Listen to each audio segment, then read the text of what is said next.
Shalom, shalom, queridos amigos. Estamos de volta com mais um vídeo, com mais um shiur para vocês. O silêncio no céu e o sétimo selo. Eu sou o Rabino Yosef Barur e estamos aqui para trazer mais esse shiur. Eu tenho certeza que vai acrescentar muito ao conhecimento de vocês mais uma vez.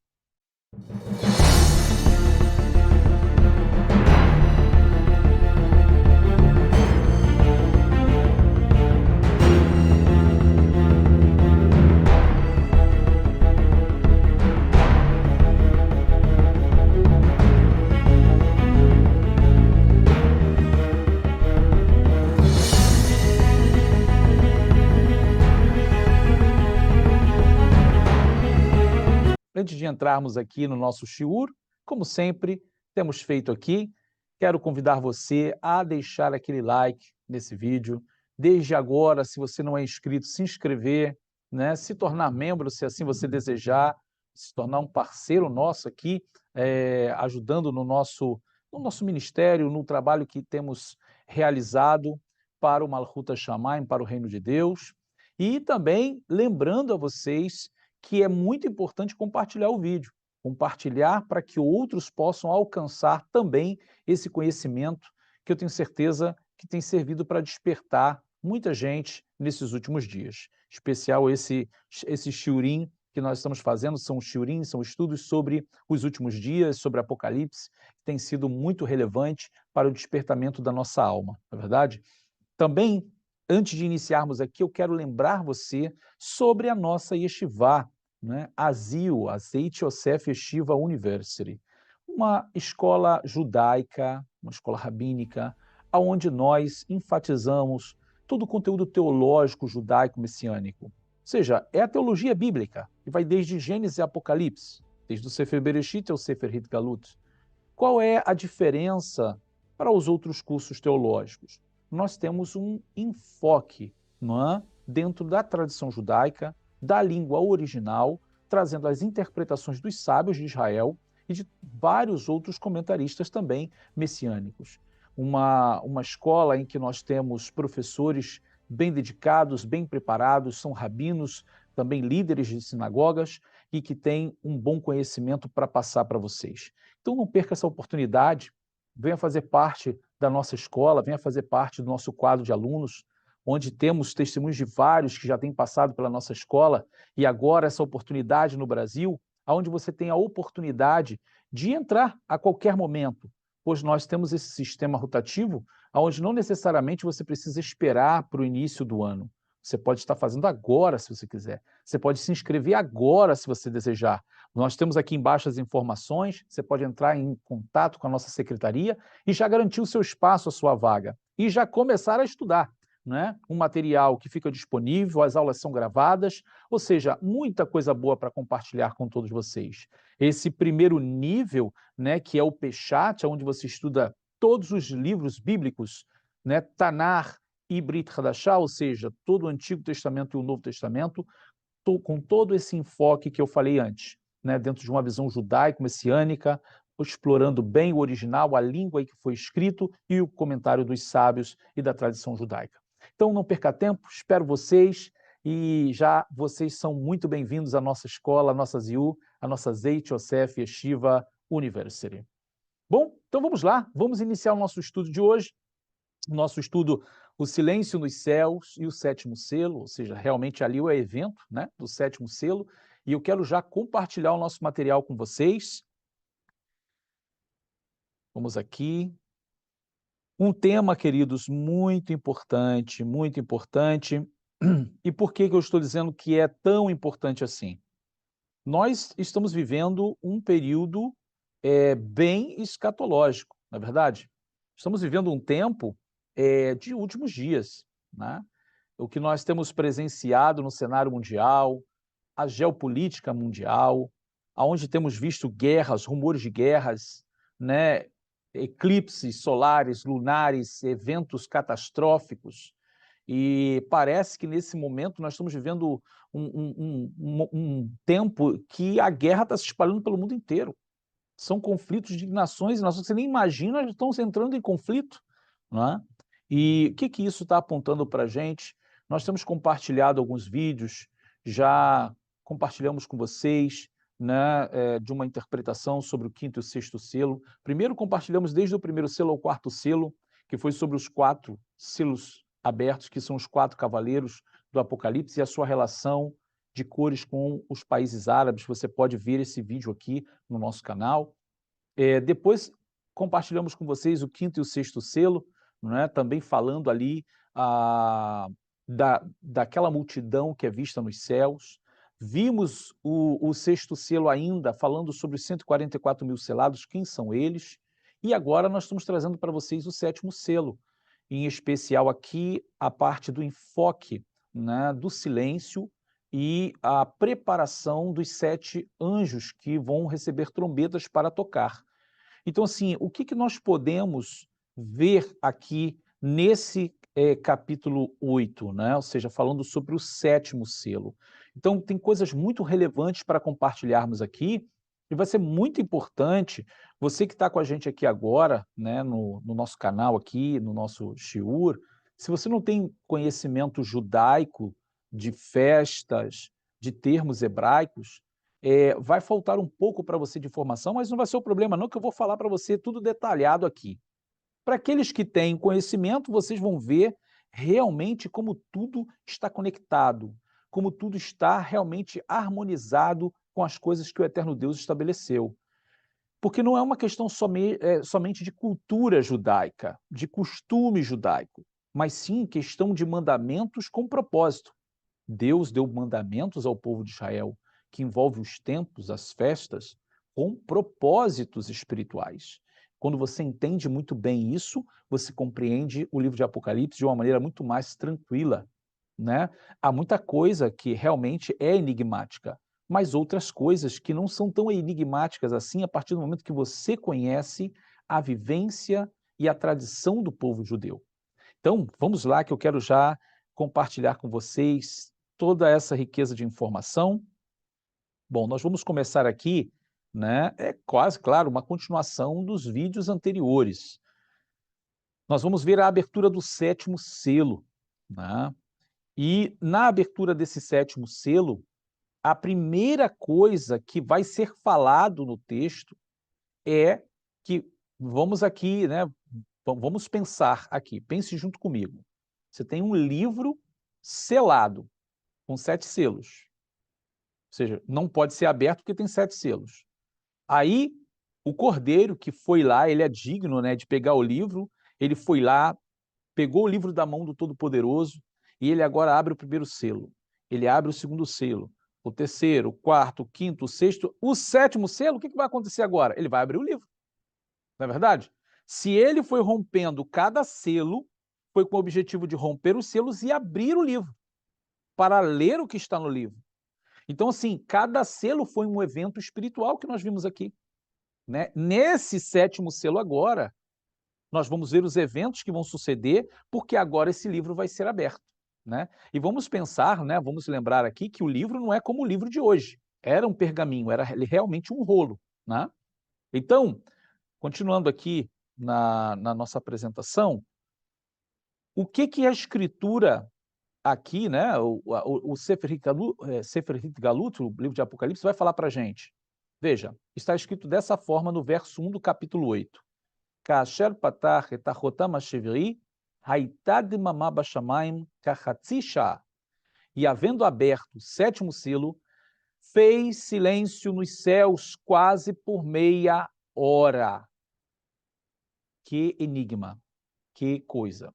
Se a gente pensar que os céus são os céus de Adonai, são reinos espirituais, domínios espirituais, e já compartilhamos em um outro momento que não existe um céu só ou 3 céus, mas sim são 7 céus, são reinos e dominações de seres espirituais e angelicais, e quando há silêncio no céu por quase meia hora, uma coisa muito interessante que nos revela aqui o texto, nos faz pensar, nos faz entender, é que João mesmo, estando num ambiente, numa imersão espiritual tão grande, porque ele teve ali como um arrebatamento de sentido, né? Ele foi levado a esse lugar espiritual, ele não perdeu a noção de tempo. ele continua ainda tendo a noção de tempo, a conexão com o tempo, porque ele consegue perceber que o silêncio que foi produzido é por quase meia hora.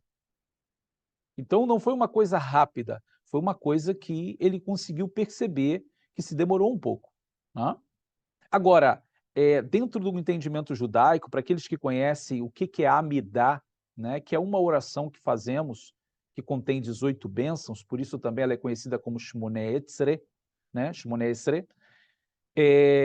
Ela é uma oração feita de pé e de forma silenciosa. Então, sim, se você faz bem devagar, né, fazendo essas bênçãos, você leva aí 15 minutos, você pode levar, né, até 20 minutos, né? Aí se faz uma comparação muito interessante. Seria isso comparado a uma Amidá? Sim, poderíamos pensar que é comparado a uma Amidá. Estou dizendo que é, né? Mas esse silêncio, né, de mamar nos céus, qual o objetivo dele? O que ele está querendo dizer para a gente? Primeiro, a primeira coisa enigmática é porque se os céus são céus de adoração, céus de louvor, céus de serviços a Deus, onde os seres espirituais louvam a majestade, exaltam a majestade, como entender esse silêncio? E por que o silêncio? Ora, nós poderíamos pensar que quando Deus ele vai reagir a algo, ou tomar a iniciativa de falar, ou a iniciativa de realizar algo, é certo pensar que a sua corte, os seus súditos, todos vão se calar para ouvir o Todo-Poderoso falar, todos vão se calar para saber o que o seu Deus tem a dizer ou vai realizar. Então é como se fosse um momento de reverência, talvez nós estejamos diante de um ponto tão importante que se fez necessário todos pararem para que agora o evento direcionado que vai acontecer fosse realizado de forma sem nenhuma interrupção. Ou seja, a atenção tinha que ser total para esse evento. E é o que a gente vai ver logo na sequência. Vem esse silêncio e o que o texto tem a nos dizer?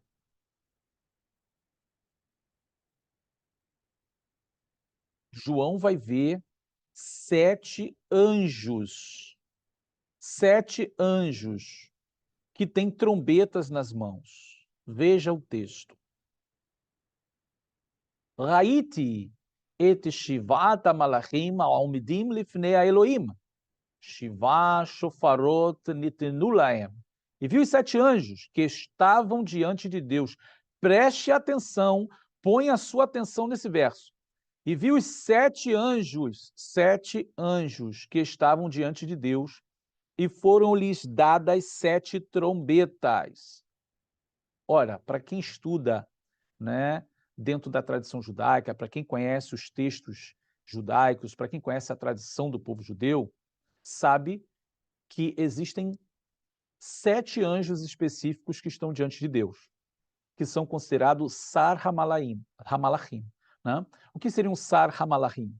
Seriam anjos, seriam príncipes. Ou seja, anjos que são príncipes. Príncipes de quê? De outras esferas angelicais, que é traduzido como arcanjo. Então seriam 7 arcanjos, 7 príncipes que estão diante do trono de Hashem. Shivat Malachim, ou seja, 7 anjos, ou melhor, arcanjos diante do trono de Deus. E eu vou compartilhar aqui com vocês o que a própria tradição judaica vai trazer, né, para a gente. E dentro da tradição, um livro muito importante que nós já comentamos e já fizemos aqui para vocês até um vídeo, né, um material, na verdade são 2, falando sobre o livro de Enoque. Você pode ver aqui também na descrição, aqui você encontra no nosso canal. Seriam esses anjos os 7 arcanjos que estão diante de Deus, como diz a tradição judaica? Então é isso que a gente vai ver aqui agora. Né? Na realidade, uma pergunta que eu estou fazendo. Né?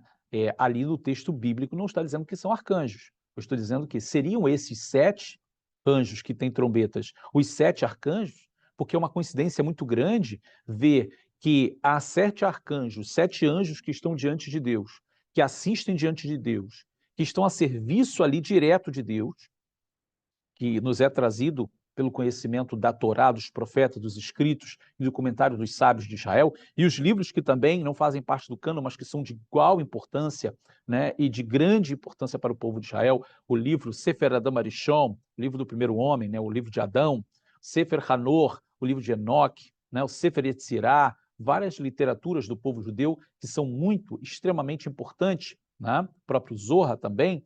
Então, quando a gente olha para esses 7 arcanjos que assistem diante de Deus, e a gente vê o Sefer Hitgalut, o livro de Apocalipse falar que tem 7 anjos diante de Deus, então nos faz lembrar, né, estes arcanjos. E aqui eu vou trazer para vocês, né, segundo o Sefer Hanor, o livro de Enoque, o nome deles, né, segundo a Massorá, a tradição judaica, são eles. Michael, que é Miguel, né? Gavriel, que é Gabriel, Rafael, Uriel, Raguel, Zachariel e Baraquiel. Esses são os 7 arcanjos, ou seja, os 7 que assistem diante de Deus, que tem uma importância muito grande. Quando a gente fala arcanjo, né, esse ou arc, né, ele é a ideia de principal, ou seja, a ideia de príncipe, né? Por isso chamado também principado. E em hebraico vai ser Sar, príncipe, Hamalachim, príncipe dos anjos. E aqui temos algumas referências bíblicas que vai trazer o nome de alguns deles. Não temos aqui dentro do texto bíblico todos os nomes, mas os mais importantes, que inclusive eu vou mostrar para vocês aqui agora, que esses primeiros 4, eles são bem mencionados na tradição. Os outros 3 são menos mencionados, porém, Michael, Gabriel, Rafael e Uriel são os mais mencionados dentro dos comentários e dos textos da tradição judaica, inclusive dos textos bíblicos. Vamos aqui, então, dar uma olhada. A primeira coisa que eu trouxe para vocês foi um texto neotestamentário, aqui o Absurat Lucas, né, o Evangelho de Lucas 1,19, quando vai ser anunciado o nascimento do Mashiach, né, do Messias de Israel. E respondendo o anjo, disse-lhe: Eu sou Gabriel, que assisto diante de Deus, e fui enviado a falar-te e dar-te estas alegres novas. Veja, e Gabriel, que é um dos nomes, né, desses 7 arcanjos que estão lá, que assistem diante de Deus, ele diz: Eu sou Gabriel, que assisto diante de Deus, que está diante do Todo-Poderoso, né? Mostrando que ele veio com uma incumbência muito, muito importante. Também temos aqui Daniel Hanavi, né, o livro do profeta Daniel, capítulo 9, verso 21. Ele diz: Estando eu digo, ainda falando na oração, o homem Gabriel, que eu tinha visto na minha visão ao princípio, veio, voando rapidamente, e tocou-me a hora do sacrifício da tarde, ou seja, aproximadamente de 3 horas em diante, né? E então ele novamente menciona o nome de Gabriel. Temos aqui mais 2 referências, que é Daniel capítulo 10, verso 13. Ele diz, em outro lugar: Mas o príncipe do reino da Pérsia me resistiu 21 dias. E eis que Miguel, um dos primeiros príncipes, veio para ajudar-me, e eu fiquei ali com os reis da Pérsia. Aqui, naquela grande revelação que Daniel recebe, né, quando vem Gabriel para dar ali a informação para ele, há uma luta nos céus de seres espirituais, e Miguel vem para ajudar. Então ele vai chamar Miguel de um dos primeiros príncipes, ou seja, um dos primeiros principados, um dos primeiros arcanjos. A outra referência é ainda o livro de Daniel, capítulo 12, verso 1, em que ele diz que no final vai haver uma guerra e quem vai se levantar vai ser Miguel. Ele diz: E naquele tempo se levantará Miguel, o grande príncipe. Você vê que aqui ele diz primeiro um dos primeiros príncipes, e aqui ele vai dizer o grande príncipe, que se levanta a favor dos filhos do teu povo. E haverá um tempo de angústia, qual nunca houve, desde que houve nação até aquele tempo. Mas naquele tempo livrar-se-á o teu povo, todo aquele que for achado escrito no livro. Que coisa especial, né? Quando a gente olha dentro do próprio texto bíblico, a referência dada a Gabriel e também a Micael, a Miguel. Ambos os textos mostrando que eles assistem diante de Deus, que eles são anjos importantes, eles são príncipes, né? E essa última referência, que é Daniel capítulo 12, que fala que no final vai se levantar ali Miguel a favor, ele diz, né, Micael, Sar Hagadol, ou seja, Miguel, o grande príncipe, a favor dos filhos do teu povo, é o link lá de Apocalipse, quando vai haver uma guerra entre o dragão com os seus anjos contra Miguel e os seus anjos. E vai haver uma guerra nos céus, e Miguel com os seus anjos vencerá o dragão e os derrubará na terra. Ou seja, nessa guerra que vai acontecer, Miguel com os seus anjos, ele é o príncipe, ele é o grande príncipe que comanda outros anjos, ele vai guerrear contra o dragão, que é Satanás, Hassatan, e Hassatan com seus demônios, com seus príncipes, serão jogados na terra, né? Então, esse evento de Apocalipse é o mesmo que Daniel capítulo 12 está falando. Isso é muito interessante, a gente vê que realmente há uma harmonia muito grande entre os dois livros, no qual foram escritos em tempos totalmente diferentes, né? Muito bem, a gente continua aqui porque agora o texto ele caminha de uma forma muito especial e a gente vai aprender alguns conceitos aqui até, né? Veja que pensar no que João estava vendo chega a ser especial demais, né? Maravilhoso demais. A gente poder levar a nossa mente, porque o texto, né, o texto bíblico, ele vai falar o seguinte para a gente. Veja, o malá acher ba ve'amad etzel hamizbeach be'yado martat zahav ukitor rabá nitna lo kidei lasim otá bitfilot kol hakedoshim. E veio outro anjo e pôs-se junto ao altar. Veja, eu estou enfatizando essas palavras para vocês porque é muito importante que vocês coloquem atenção nessas palavras em amarelo. Amisbeach, o altar, tendo um incensário de ouro, um martat zaav, um incensário de ouro. Foi-lhe dado muito incenso, que toretrabá, para o pôr com as orações de todos os santos sobre o altar de ouro, Misbeach Zaav, que está diante do trono. E a fumaça do incenso subiu com as orações dos santos desde a mão do anjo até diante de Deus. Eu vou fazer uma pergunta para vocês. O que vocês estão vendo comigo aqui nesse texto? O texto está falando de um outro anjo que vem com um incensário de ouro na mão. Ele pega incenso para colocar sobre o incensário, ele mistura as orações dos santos com esse incensário, ele pega, né, o carvão, a brasa ali do altar de incenso, mistura com esse incenso e a fumaça desse incenso sobe da mão do anjo até chegar diante de Deus, misturada ali com as orações. Você está vendo uma clássica demonstração de um serviço sacerdotal. Quando você lembra do Mishkan, do tabernáculo, quando você lembra do templo, em que os sacerdotes faziam o seu serviço divino a Deus, um desses serviços era o quê? Era a oferta de incenso. Então ele tinha um incensário, ele pegava brasas do altar, colocava nesse incensário, depois ele vinha com incenso, jogava no incensário e ele oferecia incenso a Deus. Né? Quando não era no incensário, era no próprio altar de incenso dentro do Mishkan, na parte do santuário, né, onde está a mesa dos pães e o menoral, o castiçal de ouro. Ali estava o altar de incenso, né? Fora do véu, né? Você tem depois do altar de incenso, você tem o véu, o parochet, e lá dentro, Kodesh HaKodashim, que é o Santo dos Santos, com o Aron Abrit, a Arca da Aliança. Então, aqui do lado de fora, você tinha o quê? O altar de incenso. Então, você está vendo aqui no texto um anjo. Primeiro, ele vem com o incensário, ele pega brasas do altar, coloca no incensário, oferece, mistura esse incenso com as orações dos santos. Depois, ele está ali no altar oferecendo. Você está vendo um serviço sacerdotal. Quero levar você a lembrar que quando Moshe Rabbeinu, Moisés, subiu o Monte Sinai, Horebe, e Deus disse para ele, olha, você vai fazer conforme tudo que eu te mostrar no monte. E o que Moisés viu lá? Ele viu todo um Mishkan celestial. Ele entrou dentro do tabernáculo celestial. Ele viu cada coisa espiritual na sua representatividade para esta criação, e Deus disse: faça igual eu te mostrei. E aqui embaixo, quando ele desce, ele vai ter a ajuda de Betsalel e Aholiab para poder fazer as coisas que ele viu lá em cima. E eles conseguem, por a inspiração do Todo-Poderoso, fazer, reproduzir cada coisa que eles viram lá em cima.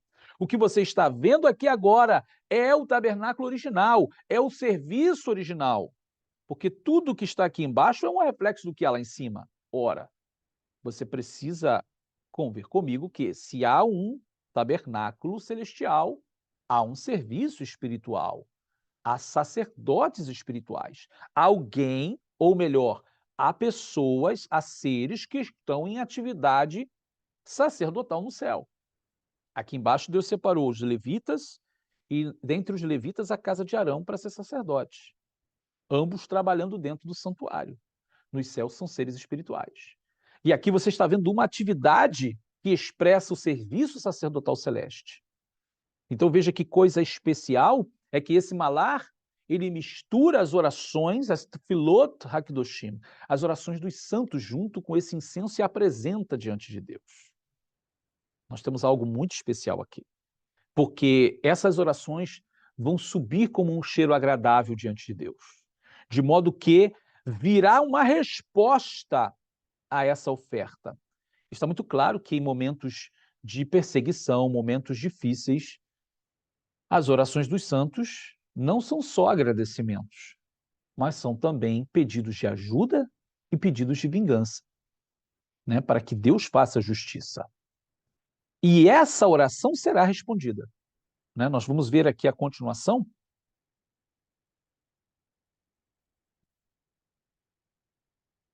Logo, o texto vai prosseguir e dizer para a gente, né, como nós vimos aqui, né, que esse malar, né, tendo essa característica sacerdotal, oferece ali, né, com a brasa que ele tira, as orações dos santos, mas logo ele vai derrubar, ou seja, vai derramar ali sobre a terra algo. E olha o que o texto vai dizer para a gente. Lakar hamalar etamarta meleota eshminamizbeach vehishlir alaretz. אז התחוללו רעמים וקולות וברקים ורעידות אדמה. E o anjo tomou o incensário e o encheu do fogo do altar e o lançou sobre a terra. E houve depois vozes, trovões e relâmpagos e terremotos. Gente, veja que coisa extraordinária. O anjo ele vai pegar o incensário e vai encher desse fogo do altar. Então vamos pensar aqui, você tem que ver comigo isso. O anjo ele vem de fora e entra no santuário. O altar já está no santuário diante de Deus. Então ele vai pegar o fogo do altar, que está vindo de Deus, no caso, e ele vai lançar sobre a terra. E por que ele vai fazer isso? Isso provavelmente o texto nos está dando uma resposta à oferta de incenso que ele misturou com as orações dos santos.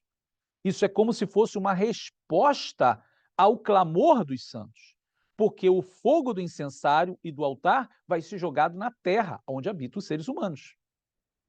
E o que vai produzir, né, esse fogo misturado ali do incensário e do altar sobre a terra? Vai produzir, aqui em cima primeiro, ó, reamim, que são os trovões, kolot, vozes, vrakim, que são os relâmpagos, e reidota adamá, que são terremotos.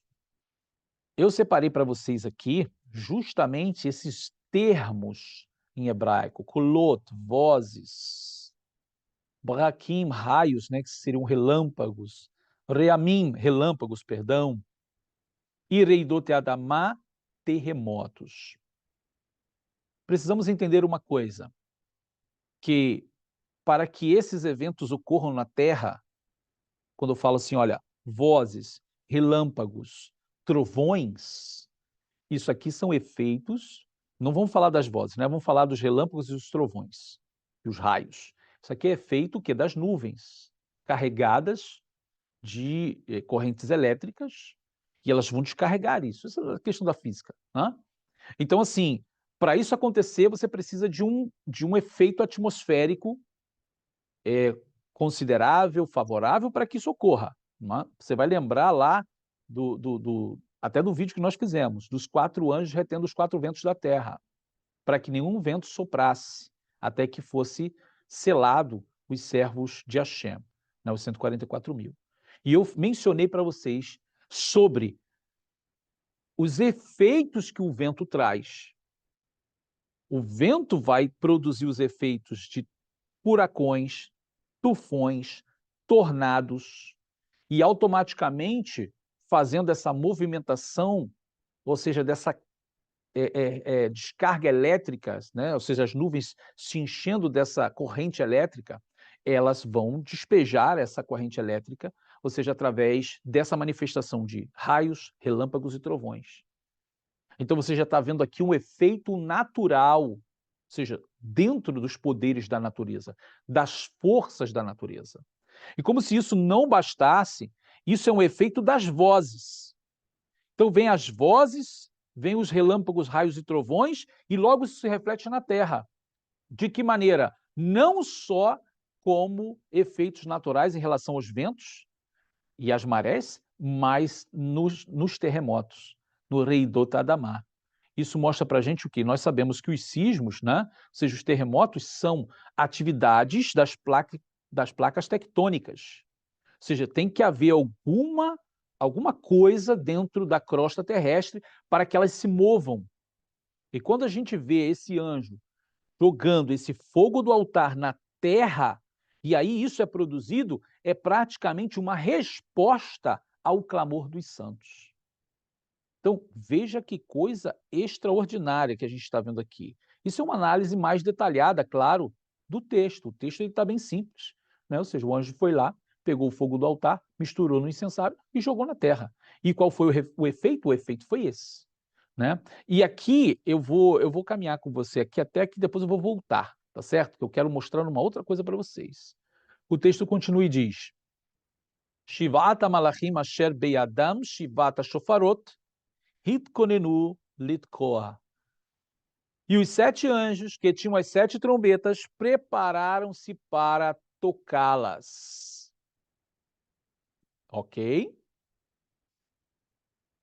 Queridos, você que está aqui agora vendo esse vídeo, você que conhece da tradição judaica, eu quero falar para você das 3 festas de juízos. Inclusive, esse é um vídeo que nós já fizemos. Você pode buscar aqui no nosso canal. 3 festas, que na realidade não são festas, são celebrações que envolvem o juízo divino. Quais são? Rosh Hashanah, que é considerado, né, o Ano Novo Judaico, mas o seu nome bíblico é Yom Teruah, o dia da trombeta. Aí isso é no dia 1º do mês de Tishrei.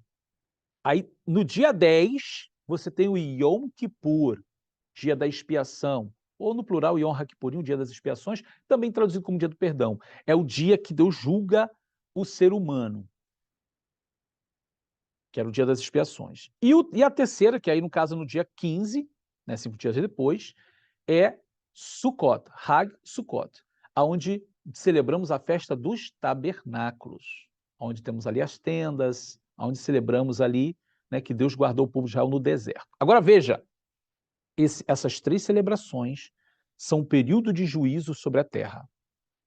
Em Yom Teruah, o principal, quero compartilhar aqui na visualização com vocês, olha, presta atenção, eu vou voltar aqui para que você acompanhe comigo esse pensamento, né, para que você entenda. Por isso que eu falei que é muito importante ter esse conhecimento. E você que não tem o conhecimento pleno, ou seja, se você não vive, se você não pratica isso, tem problema, você tá aprendendo agora. Quando a gente olhou para esses anjos aqui com as trombetas, a primeira coisa que vem à mente é o quê?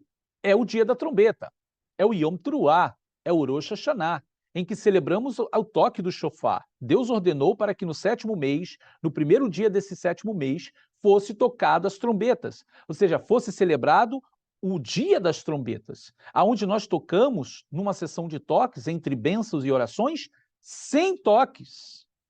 Então você vê aqui que começa com preparação de anjos para o toque das trombetas. Logo depois, o que a gente vê? A gente viu aqui no nossa sequência de slide. Um anjo com um incensário na mão. E ele se aproxima do quê? Do altar de incenso. O que isso mostra para a gente? O Yom Kippur. Porque no Yom Kippur, o dia da expiação, o sumo sacerdote, além de entrar com o sangue do sacrifício do touro, que ele fazia do lado de fora, e do bode que ele sacrificava para Hashem, ele também entrava com incenso diante de Hashem. Logo, o efeito dessa oferta de incenso é o quê? Juízo sobre o mundo. É o juízo sobre o mundo. E esse juízo é refletido através de quê? Efeitos na natureza. Gente, o que você está vendo aqui é uma sequência que ocorre justamente em Rosh Hashanah, Yom Kippur e Sukkot.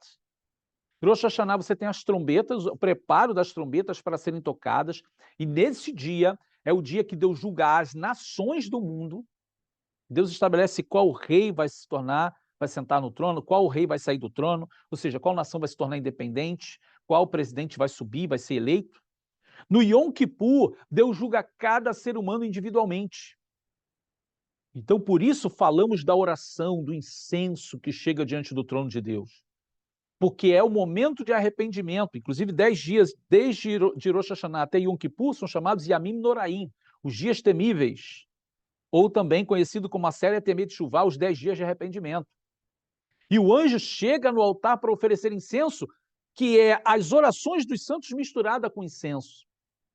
Uma configuração do dia de Yom Kippur, onde Deus recebe a oração e o arrependimento e concede o perdão, a expiação. Porém, também nesse dia que Deus julga cada indivíduo, cada pessoa individualmente, ele também faz justiça àqueles que sofreram injustiça no mundo. Qual é a consequência? Nós temos 5 dias depois, Sukkot, a festa dos tabernáculos. O juízo ainda não terminou. Agora Deus julga a natureza. E na natureza, Deus vai estabelecer qual lugar no mundo vai ter os efeitos climáticos descontrolados, ou seja, como uma sentença, como um juízo sobre o mundo, onde vai ter enchente, onde vai ter tsunami, onde vai ter queimadas, onde vai ter tornados, tufões, furacões, onde vai ter terremotos. Todas essas coisas são um efeito do juízo divino sobre o mundo. Sobre quem? A natureza pecou? Claro que não.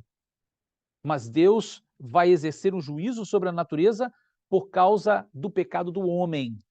Naquela região onde o homem transgrediu, onde o homem pecou, Deus vai permitir que a natureza sofra os efeitos climáticos.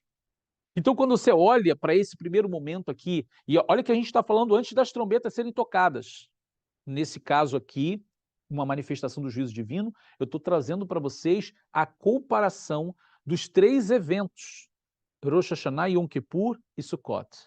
Né? Ou seja, mostrando que realmente esse efeito nos céus, né, através aqui do anjo, quando ele vai derramar sobre o mundo, os efeitos que nós temos são os efeitos climáticos, como produto realmente de um juízo divino sobre a natureza. Primeiro vem as vozes. Que vozes são essas? Seriam as vozes das pessoas, as vozes dos santos, as vozes das orações que o anjo pegou e mesclou com o incenso para oferecer a Deus? Qual é a consequência, então? São os raios e os trovões e os relâmpagos, produzindo na Terra um outro efeito que é as placas tectônicas, os sismos, os terremotos, como uma espécie de juízo divino sobre a humanidade. Logo após, a gente vai ter a preparação dos 7 anjos para tocar as trombetas agora também com reflexos, com efeitos que vão vir sobre a humanidade, né?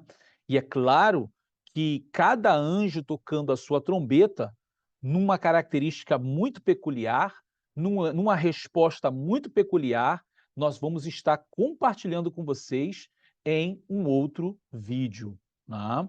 Então, queridos, eu espero que esse material aqui, né, ou seja, esse sétimo selo, esse silêncio nos céus, essa atividade sacerdotal celestial, né, o efeito disso para a humanidade. E olha que nós estamos falando de eventos que vão vir, né, que estão para acontecer.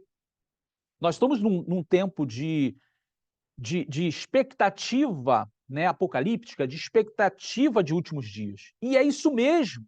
Isso tem que servir para despertar a nossa alma, a nossa mente, o nosso coração, para voltar a Deus com o coração completo, abandonar o pecado, abandonar o erro, a transgressão e se voltar em arrependimento a Deus.